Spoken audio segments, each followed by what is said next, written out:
ჭარბი მიწოდება კურორტებზე იწევს ფასების შემცირებას, გაქირავების ფასების სასტუმროების მაღალი კლასის სასტუმროების უკვე უჭირთ მუშაობა, იმიტომ რომ კონკურენცია იმდენად დიდია და გადაჭარბებულია მიწოდება, რომ ჩვენ ფაქტიურად კარგად პრემიუმ კლასის კლიენტს ფასები ჭარბი მიწოდება იწევს დაბალ ფასებს და მოხმარებას დაბალ ბიუჯეტიან მოხმარებას და შესაბამისად ეს კურორტის კლას აგდებს. დეველოპერებისთვის ეს არის პირველივე ეტაპზე ფულის შოვნის საშუალება, ანუ აპარტამენტებზე არის მოთხოვნა პატარა 20-30 კვადრატულზე, 40 კვადრატულზე.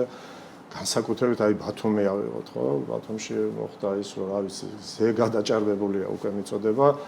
სეზონზე 3 ოთახიანი ბინა ალბათ არის დიდ კომპლექსებში, იცით 150 ლარი, ახლა ალბათ 30-40 ლარად იქირავთ.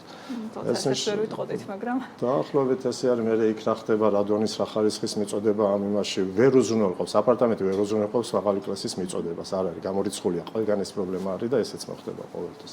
მაღალი კლასის აპარტამენტში ვერ მიიღეთ. მივიღეთ ის ბათუმში, რომ გავყიდეთ 70%, რა ვიცი, რუსებს აქვს ნაყიდი პირდაპირ ვთქვათ, გადაამოწმეთ ახლა მსხვილი დეველოპერების პროექტები. ჩამოდიან, ხედავთ ხალხი არის კურორტზე, ქალაქში, ესენი მიდიან ერთმანეთს შიდაქცელები აქვთ, ერთმანეთისგან ქირავობენ. ანუ თუ უნდა შემოვიდეს 100 ლარი შემოსული იყოს სწორი გამონტაჟების შემთხვევაში და ქვეყანაში დარჩენილი იყო 35%, ახლა რჩება ალბათ 5%, იმიტომ რომ შიდაქცელი აქვს თვითონ რუსი აქირავებს რუსზე, რუსულ რესტორნებში ჭამენ.